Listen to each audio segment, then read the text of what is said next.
Paix et grâce sur toi, Maman Kabibi. Paix et grâce sur ta famille. Paix et grâce sur tout cela qui t'appartiennent au nom de Jésus.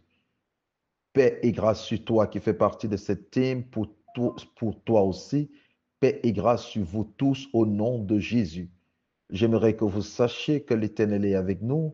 J'aimerais que vous sachiez qu'il ne nous a jamais abandonnés. Que vous sachiez qu'il connaît tout ce que vous traversez. Il connaît tout ce que vous vivez. Il connaît toutes les difficultés dans lesquelles vous vous trouvez. Il connaît que vous avez des problèmes et que vous voulez les résoudre. Et il est là chaque matin avec vous pour les résoudre au nom de Jésus. Parce qu'il est celui qui n'abandonne pas, il est celui qui ne délaisse pas. Il est celui qui nous accompagne chaque jour. Quand nous dormons, il ne dort pas, il ne sommeille pas parce qu'il est Dieu. Il est le Dieu très haut, il est tout-puissant. Que toute la gloire lui revienne au nom puissant de Jésus. Nous revenons toujours avec notre série d'enseignements. N'abandonne pas, n'abandonne jamais. Le Seigneur te parle cette semaine en te disant n'abandonne pas. Nous sommes dans le psaume 9, verset 19. Car le malheureux n'est point oublié à jamais. L'espérance des misérables ne périt pas à toujours. Dieu n'abandonne pas le malheureux. Et ceux qui espèrent en lui ne sont pas couverts de honte. Il est celui qui ne déçoit pas. Il est celui qui n'abandonne pas. Il est celui qui ne délaisse pas. Oui, ceux qui espèrent en lui ne périssent pas. Et il entend toujours le cri du malheureux. Il entend le cri de celui qui souffre. N'abandonne pas. Je suis encore venu ce matin pour te dire, n'abandonne pas mon frère, n'abandonne pas ma soeur. N'abandonne pas même si tu ne comprends plus rien. Sûrement, il y a des choses que tu ne comprends plus. La situation de ta vie, tu ne comprends pas. Tout ce qui se passe autour de toi, tu ne comprends pas. Tu n'arrives pas à comprendre ce Dieu. N'abandonne pas. Juge chapitre 6, verset 13. Quand l'ange a visité Gédéon, il dit, vaillant héros, l'Éternel est avec toi. Gédéon lui dit, ah mon Seigneur, si l'Éternel est avec nous, pourquoi toutes ces choses nous sont-elles arrivées? Et où sont tous ces miracles, ces prodiges que nos pères nous racontent quand ils disent, l'Éternel ne nous a-t-il pas fait monter hors d'Égypte parce que l'Éternel nous abandonne? Maintenant, l'Éternel nous abandonne et il nous livre entre les mains de Madian. Gédéon ne comprenait plus absolument rien. Il ne saisissait plus rien. Au travers de tous ces témoignages, il ne comprenait pas pourquoi il passait ces difficultés, pourquoi les Madianites dominaient sur eux. Pourtant, l'Éternel était avec eux, l'Éternel les avait délivrés, l'Éternel les avait donné des victoires, les pères ont raconté. Ils ne comprenaient pas la situation qu'ils étaient en train de traverser. Un moment difficile, les temps de famine, où ils dormaient cachés parce que l'ennemi s'était levé contre eux. Eux qui étaient les plus forts, eux qui étaient des vainqueurs. Mais un moment dans leur vie, ils passaient des moments difficiles. Et quand ils rencontrent l'ange de l'Éternel, il dit, ne me dis pas que tu es avec moi. Ne me dis pas que tu es avec nous. Mais si tu es avec nous, où sont tous ces miracles? Parce que quand le peuple raconte, quand ils rendent témoignage comment l'Éternel les a libérés de l'Égypte, ils ont vu ces miracles, ils ont vu la présence de Dieu. Et je suis en train de te dire, peut-être tu es en train de passer des moments aussi difficiles. Tu te dis, mais si l'Éternel est avec moi, pourquoi je suis toujours dans cette situation?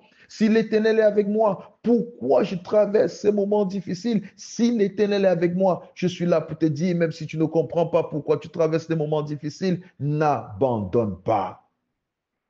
N'abandonne pas parce que tu ne comprends rien. N'abandonne pas parce que tu n'as pas d'explication. N'abandonne pas parce qu'il n'y a personne pour te dire pourquoi tu passes ces moments. N'abandonne pas parce que tu ne comprends pas.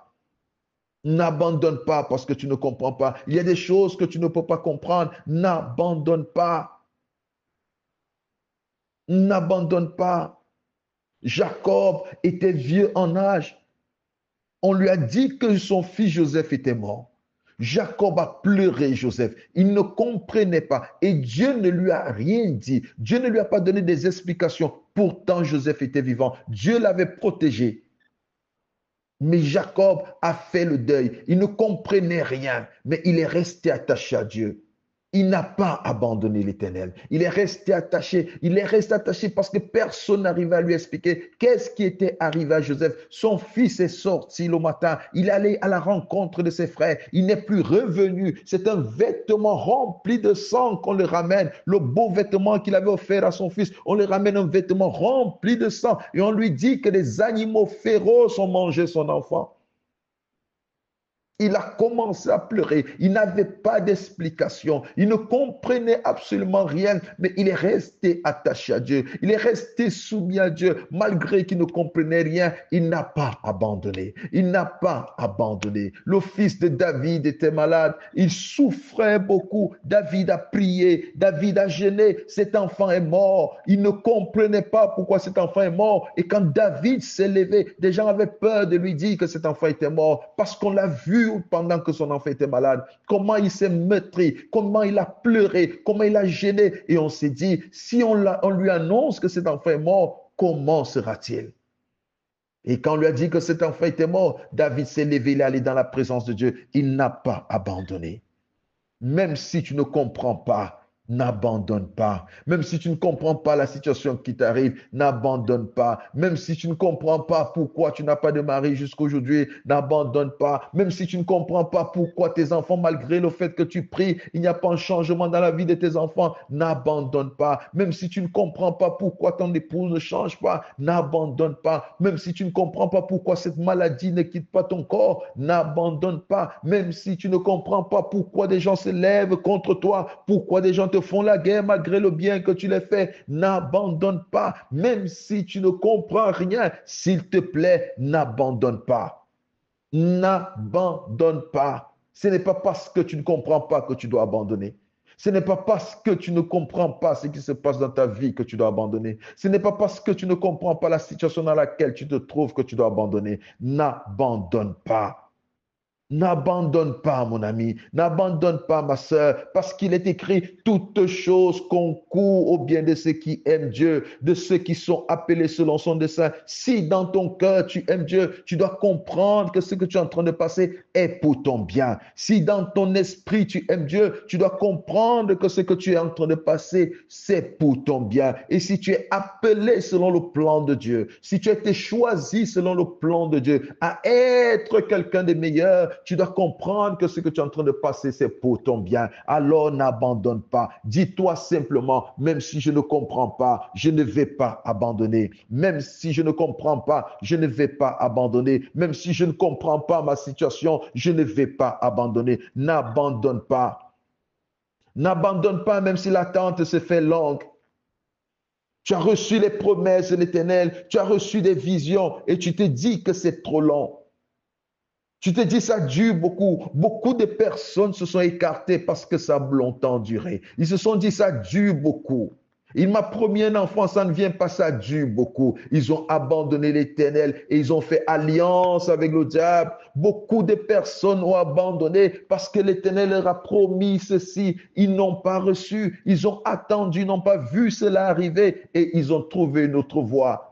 Ils ont abandonné la voie de l'Éternel et ils se sont perdus. N'abandonne pas même si l'attente se fait longue.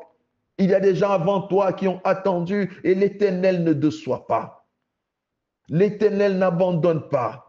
L'Éternel ne te laissera pas. S'il a dit une chose, la chose va s'accomplir. N'abandonne pas parce que l'attente se fait longue. N'abandonne pas parce que ce que tu attends ne vient pas. N'abandonne pas parce que ce que tu as reçu comme vision ne s'accomplit pas. N'abandonne pas parce que ce que l'Éternel t'a dit n'est pas arrivé. N'abandonne pas, s'il te plaît.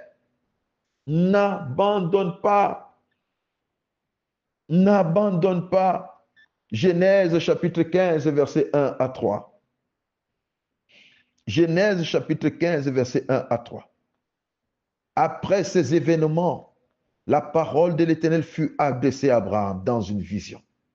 Et il dit, Abraham, ne crains point, je suis ton bouclier. et ta récompense sera très grande. Abraham répondit, Seigneur l'Éternel, que me donneras-tu? Je m'en vais sans enfant, et l'héritier de ma maison, c'est Eliezer de Damas. Et Abraham dit, voici, tu ne m'as pas donné de postérité, et celui qui est né dans ma maison sera mon héritier. Eliezer de Damas est le fils d'un esclave d'Abraham. Il est né dans la maison d'Abraham. Et selon la loi à l'époque, il devient le fils d'Abraham, c'est-à-dire tous les esclaves, tout ce qui a été acheté à prix d'argent, qui appartiennent à Abraham, tous les enfants qu'il met au monde dans cette maison appartiennent à Abraham. Alors, quand Dieu appelle Abraham, il demande à Abraham de quitter sa terre, de quitter la maison de son père. C'est avec une promesse. Il dit, je ferai de toi le père d'une multitude. Abraham comprend qu'en ce moment-là, il n'a pas d'enfant. Sûrement, il a des difficultés d'avoir des enfants quand l'Éternel le rencontre. Parce que l'Éternel ne peut pas lui faire cette promesse si Abraham avait la facilité d'avoir des enfants avec Sarah. Mais l'Éternel lui a fait cette promesse parce qu'il n'en avait pas. Parce qu'il avait cherché partout. Il a fait ses efforts, mais Sarah n'avait pas d'enfant. Et tu dois savoir qu'Abraham, avant de rencontrer Dieu, il avait d'autres dieux qu'il servait. Et quand il rencontre le véritable, qui lui fait cette promesse, Abraham sort rempli de joie. Et quand Dieu parle à Abraham, Abraham a 75 ans. Il a 75 ans, il quitte sa terre avec une promesse. Et pendant ce temps, il va d'événement en événement. De difficulté en difficulté, là, ce n'est pas le problème. Le véritable problème d'Abraham ici, c'est qu'il a besoin d'un enfant. Ce que l'Éternel lui a promis, il a besoin de vivre cette promesse. Ce que l'Éternel lui a dit, c'est ce qui habite son esprit. C'est ce qui est au fond de lui. C'est avec ça qu'il dort, il se réveille. C'est avec ça qu'il mange. Mais il ne voit pas la chose arriver. Il va chez Sarah aujourd'hui, il regarde demain, elle n'est pas enceinte. Il fait tout ce qu'il a fait, elle n'est pas enceinte. Il attend un enfant, cet enfant ne vient pas. Et un jour, l'Éternel le visite encore. Et l'Éternel lui dit, non, ta récompense sera grande, Abraham. Ta récompense sera grande. Abraham dit à l'Éternel, que me donneras-tu? Depuis que tu m'as promis l'enfant, je m'en vais sans enfant. Abraham a vu un âge avancé. Il dit, je suis en train de mourir sans enfant. Mais Abraham a oublié une chose, que celui qui décide de la vie ou de la mort sur une personne, c'est Dieu. Peu importe le temps que la promesse fait. Je ne sais pas combien de temps Dieu t'a parlé et tu es fatigué d'attendre. Tu veux abandonner parce que tu ne vois pas cela s'accomplir, parce que tu vois ton âge avancer. Ce n'est pas toi qui décides de ton âge. Ce n'est pas toi qui décides si tu dois vivre ou mourir. C'est l'Éternel qui décide. Et comme il t'a fait cette promesse, comme l'Éternel t'a fait cette promesse, c'est lui qui veille sur cette promesse. Oh, n'abandonne pas. Abraham a dit, je m'en vais sans enfant. Qu'est-ce que tu me donneras? Mais Abraham n'avait jamais abandonné l'Éternel, bien-aimé. Abraham n'avait jamais abandonné l'Éternel, malgré le temps que ça a pris. Parce que c'est à 100 ans que Abraham a eu Isaac. Après 25 ans. Après 25 années d'attente. Il n'a pas abandonné. Il était toujours attaché à Dieu, malgré la tristesse qu'il avait dans son âme, malgré la douleur qu'il avait. Il était toujours attaché à Dieu. Il n'a pas abandonné. N'abandonne pas. Parce que celui qui espère en l'Éternel n'est point confus. Celui qui espère en l'Éternel ne sera pas couvert de honte. Toi non plus, tu ne seras pas couvert de honte. Tu ne seras jamais couvert de honte. Je t'assure, n'abandonne pas. N'abandonne pas. Parce que ce que l'Éternel t'a promis tarde. N'abandonne pas sous prétexte que tu as beaucoup attendu. N'abandonne pas sous prétexte que tu as longtemps attendu. N'abandonne pas. Abraham n'a pas abandonné. Après 25 ans, Il a eu cet enfant et Dieu lui a donné la force d'avoir cet enfant. Dieu a donné la capacité à Sarah d'avoir cet enfant. N'abandonne pas parce que la capacité vient de Dieu. Tu as dit mon âge est avancé, ce n'est pas un problème. La capacité vient de Dieu. Comment je vais faire? La capacité vient de Dieu. N'abandonne pas. S'il te plaît, n'abandonne pas. Même si tu as l'impression que ça dure, n'abandonne pas. C'est pourquoi Habakkuk dit, si cette prophétie tarde, attends-la. Parce que le temps est fixé et elle marche vers son terme. Ce n'est pas aujourd'hui que tu vas abandonner. Ce n'est pas maintenant que tu vas abandonner. Ce n'est même pas demain que tu vas abandonner. Tu vas attendre, tu ne vas pas abandonner. Parce que cette prophétie suit son cours. Et oui, n'abandonne pas même si l'attente se fait longue. N'abandonne pas, s'il te plaît. N'abandonne pas même si le souvenir est amer. Parce qu'il y a des personnes qui sont prêtes à abandonner quand ils pensent à tout ce qu'ils ont traversé. Ils se disent, depuis que j'ai reçu le Seigneur, voici ce que je traverse. Voici ce que je vis. Voici tous ces moments que je traverse. Non, je vais abandonner. N'abandonne pas. J'ai parlé de Ruth hier. Ruth peut être traitée comme une sorcière ici. Naomi, pour moi, Naomi peut être traitée comme une sorcière. Mais Ruth n'a pas abandonné Naomi. Oui, Ruth avait un souvenir amer, mais elle n'a pas abandonné Naomi. Imaginez-vous, j'aimerais que nous réfléchissions ensemble. Naomi est mariée à un homme avec qui ils ont deux enfants, deux fils. Ils se retrouvent sur une terre étrangère.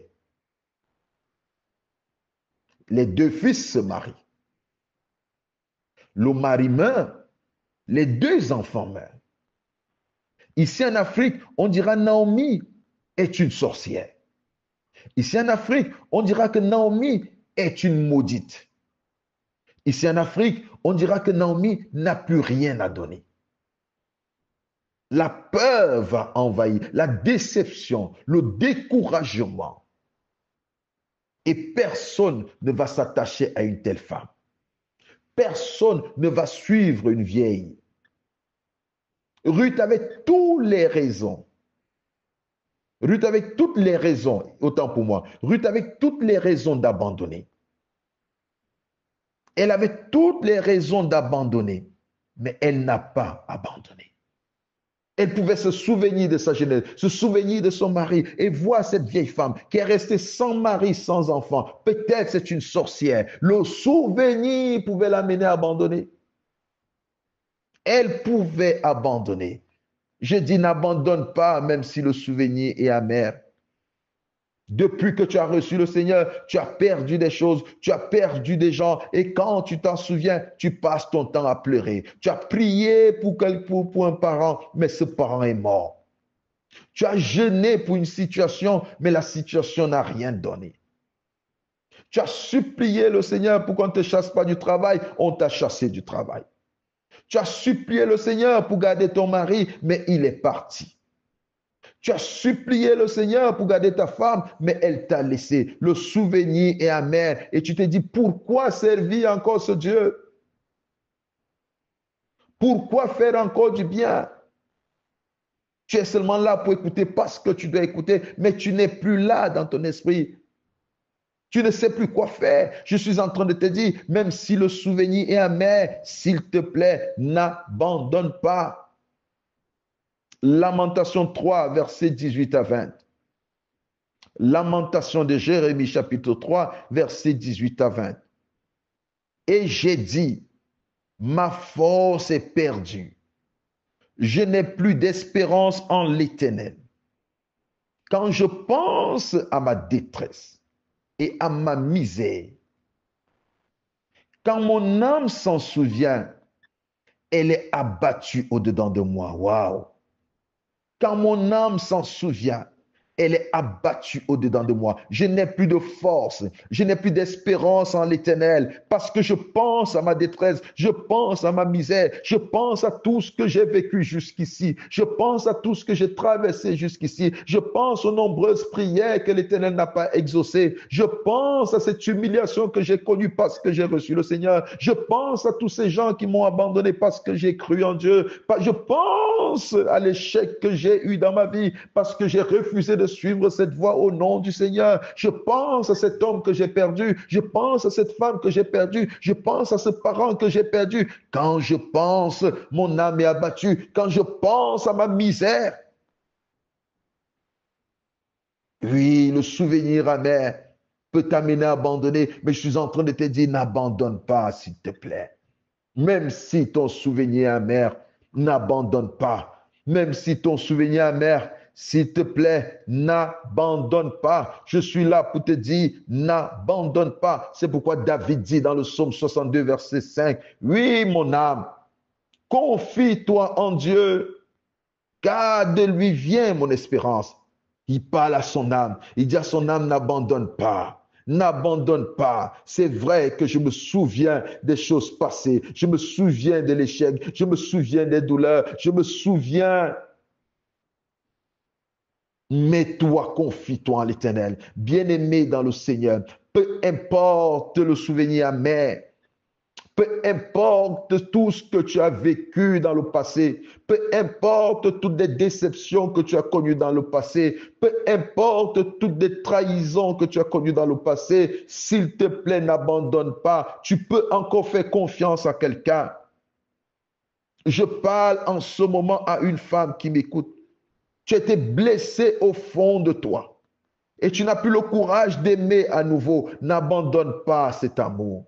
Tu n'as plus le courage d'être simple à nouveau. N'abandonne pas. Tu es une bonne personne. Tu es une personne agréable. Tu n'es pas une personne désagréable. N'abandonne pas ce caractère. On te connaît au travers de ce caractère. On te respecte au travers de ce caractère. On te respecte. N'abandonne pas ce caractère à cause du mauvais souvenir. N'abandonne pas ce caractère à cause de ce souvenir amer. S'il te plaît, n'abandonne pas cette façon de faire, cette façon de servir l'Éternel, cette façon d'aimer l'Éternel. N'abandonne pas à cause de ce souvenir amer. Tu as été déçu peut-être par des hommes, mais n'abandonne pas. Continue à faire confiance à l'Éternel. Continue à espérer en l'Éternel. On t'a donné des prophéties, tu ne les vois pas s'accomplir, tu veux abandonner. N'abandonne pas, s'il te plaît. N'abandonne pas malgré ce souvenir amer. Dis comme David, mon âme, confie-toi en Dieu. Confie-toi en Dieu. Que ton espérance vienne en lui. Confie-toi en Dieu. N'abandonne pas l'Éternel. N'abandonne pas même si la souffrance te perce le cœur. Oui, je sais que tu es en train de souffrir. Je sais que tes nuits sont chaudes. Tu es en train de souffrir pour la situation dans laquelle tu es en train de traverser. Mais n'abandonne pas. Et tu te poses des questions. Jérémie 15, verset 18. Jérémie 15, verset 18. Pourquoi ma souffrance est-elle continuelle? Oh Seigneur, pourquoi ma souffrance est-elle continuelle? Depuis que je suis dans cette souffrance, j'y suis, mais pourquoi? Pourquoi elle ne s'arrête pas? Pourquoi elle ne prend pas fin? Pourquoi elle est continuelle? Je vais de combat à combat, d'humiliation en humiliation. Tout ce que je fais, ça ne change pas. Je prie et je gêne. Il n'y a pas de solution. Je ne vois pas de solution en Dieu. Pourquoi ma souffrance est-elle continuelle? Pourquoi ma souffrance est-elle continuelle? Pourquoi je ne vois pas de solution en toi, Seigneur? Cette maladie dure longtemps. Cette maladie dure longtemps. Jusqu'à quand, Seigneur? Pourquoi ma souffrance est-elle continuelle? Il n'y a pas de fin à cette souffrance. Il n'y a pas de fin à cette humiliation. Il n'y a pas de fin à cette situation. Pourquoi ma souffrance est-elle continuelle, Seigneur? Pourquoi je continue dans cette souffrance? Pourquoi je continue dans cette humiliation? Pourquoi je continue dans ces défis? Pourquoi ma souffrance est-elle continuelle, Seigneur? Pourquoi ma souffrance est-elle continuelle? Pourquoi ma plaie est douloureuse, Seigneur? Pourquoi ne veut-elle pas guérir? Oui, il y a des gens qui sont blessés et qui continuent à être blessés. Ils n'arrêtent pas d'être blessés. C'est-à-dire la plaie ne s'est pas encore cicatrisée, on les blesse à nouveau. Ils crient à l'Éternel, mais c'est comme si l'Éternel n'entend pas leur voix. Ils crient à l'Éternel, c'est comme si l'Éternel ne répond pas. C'est comme si le ciel leur est fermé. Ils n'ont aucun songe, aucune révélation. Ils ont l'impression que l'épaisseur des ténèbres est tellement fort que l'Éternel ne les écoute pas. Et ils sont prêts à abandonner. On est en train de te proposer une solution ailleurs à cause de ta souffrance. Je suis en train de te dire, hors de l'Éternel, c'est la mort. Mais quand tu espères en l'Éternel, tu ne seras jamais confondu. Quand tu espères en l'Éternel, tu ne seras jamais confondu. Que ton âme espère en l'Éternel. David dit, mon âme espère en l'Éternel. Mon âme espère en l'Éternel. N'oublie pas tous les bienfaits de Dieu dans ta vie. N'oublie pas tous les bienfaits de Dieu. Il dit, serais-tu pour moi comme une source trompeuse, Seigneur? Comme une eau dont on n'est pas sûr? Seigneur, j'ai mis ma confiance en toi. Je me suis abandonné entre tes mains. Est-ce que je me suis trompé? Oui, tu te poses cette question. Est-ce que je me suis trompé? Est-ce que réellement je me suis trompé? Est-ce que je peux encore te faire confiance, Seigneur? Est-ce que tu peux encore me répondre, Seigneur? Et tu es prêt à abandonner. Et tu te dis, je chercherai la solution ailleurs. Oh, j'ai le cœur qui saigne, j'ai l'âme qui saigne. Je suis en train de te dire, non, non, non, non. Ne fais pas ce que tu es prêt à faire. Ne fais pas ce que tu es prêt à faire parce que la solution est là. Ne fais pas ce que tu es prêt à faire parce que la solution est là. Ne fais pas ce que tu es prêt à faire, s'il te plaît. Ne fais pas ce que tu es prêt à faire. Il est trop tôt pour abandonner. Il est trop tôt pour abandonner. N'abandonne pas. Parce que la visitation est à ta porte. Parce que la consolation est à ta porte. Parce que l'Éternel est présent. Il va te restaurer. Il va te restituer cette paix. Oh, n'abandonne pas. Parce que bientôt, tu verras l'Éternel. Bientôt, tu verras sa main puissante sur toi. Bientôt, tu le verras te délivrer. N'abandonne pas. N'abandonne pas, ne te retire pas, parce que nous ne sommes pas de ceux-là qui se retirent. Hébreux 10, 39. Hébreux 10, 39.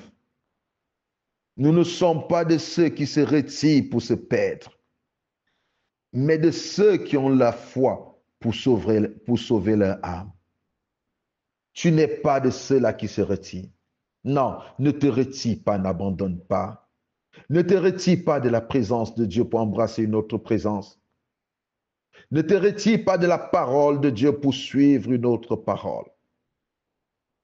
Ne te retire pas de cette paix que tu as pour trouver une paix ailleurs. Ne te retire pas de sa présence. Ne te retire pas. Il est avec toi. Il te connaît. Il ne t'a jamais abandonné. Il ne t'a jamais abandonné. Que ton cœur ne se détourne pas de l'Éternel. Que ton cœur ne se détourne pas de l'Éternel. Oh Seigneur, reçois toute la gloire. Reçois l'honneur, toi qui es Dieu. Reçois l'adoration, toi qui es tout-puissant. Toi qui as dit, je ne t'abandonnerai pas, je ne te délaisserai pas. Tu l'as dit à Josué et il en est aussi pour nous-mêmes. Tu ne nous abandonnes pas, tu ne nous délaisses pas. Tu as toujours été avec nous. Tu nous as toujours secourus. Tu nous as toujours fait du bien. Tu nous as toujours accompagnés. Même si nous ne voyons pas certaines choses dont nous voulons voir aujourd'hui, mais nous croyons que nous verrons cela. Parce que celui qui espère en toi n'est point déçu. Celui qui espère en toi n'est point dans la confusion. Tout celui qui a écouté ces messages ce matin, Père éternel, étends sur lui ta main et arrache-lui du danger, étends sur lui ta main et fais-lui du bien. Ouvre sur lui les écluses des cieux et que ta bénédiction descende sur lui. Ta force lui soit accordée, papa. Je t'en supplie. Tu connais ce temps qu'il est en train de passer. Tu connais ces difficultés qui sont en train de passer et tu les connais chacun. Je t'en prie, Seigneur, fortifie-les afin qu'ils n'abandonnent pas. Fortifie-les afin qu'ils ne se retirent pas. Fortifie-les afin qu'ils ne s'écartent pas. Ô Père éternel, donne gloire à ton nom, je t'en supplie. Donne gloire à ton nom. Tu es tout puissant, tu es véritable, tu es bon. Que ton nom soit célébré, que ton nom soit exalté, que ton nom soit loué. Qu'il n'abandonne pas, papa. Qu'il n'abandonne pas, mais plutôt qu'il s'abandonne à toi. Merci pour ton amour. Merci pour ta bonté. Au nom de Jésus. Amen.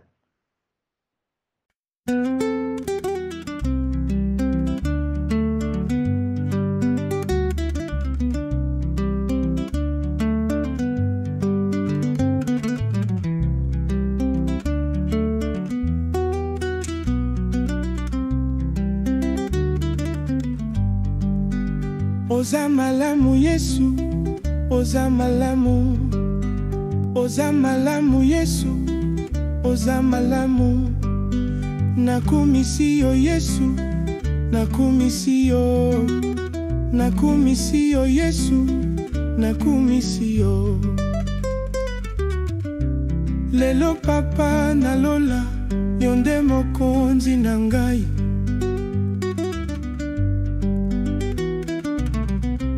Lelo papa nalola, yonde mokonzi na ngai. Nalingi yo papa, nalingi yo papa. Lelo zuwa lokumu nyonso, euti na motema na ngai. Ozali nyonso na ngai, yo mopesi pe ma papa.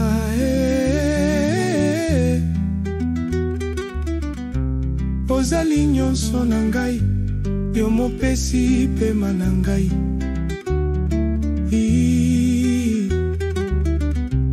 Ozali nyonso na ngai, yo mopesi kimia na ngai.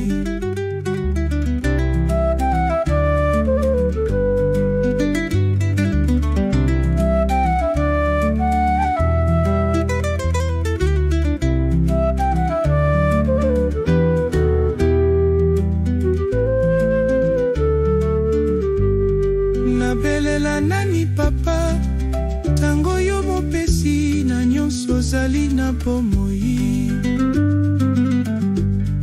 Nalukela wapi papa, tango yo mokolo na nyonso ozali na nguya. Nabeleli yo papa na ngai, oyo ayokaka mongongo na ngai. Nabeleli yo mungongo na ngai, oyo ayokaka mungongo na ngai. Nabeleli yo mkolo na ngai, oyo ayokaka mungongo na ngai. Nabeleli yo mkolo na ngai, oyo ayokaka mungongo na ngai. Nabelela nani papa, tango yo mopesi na nyonso ozali na bomoi. Nalukela wapi papa, tango yo mokolo na nyonso ozali na nguya. Nabeleli yo papa na ngai, oyo ayokaka mongongo na ngai.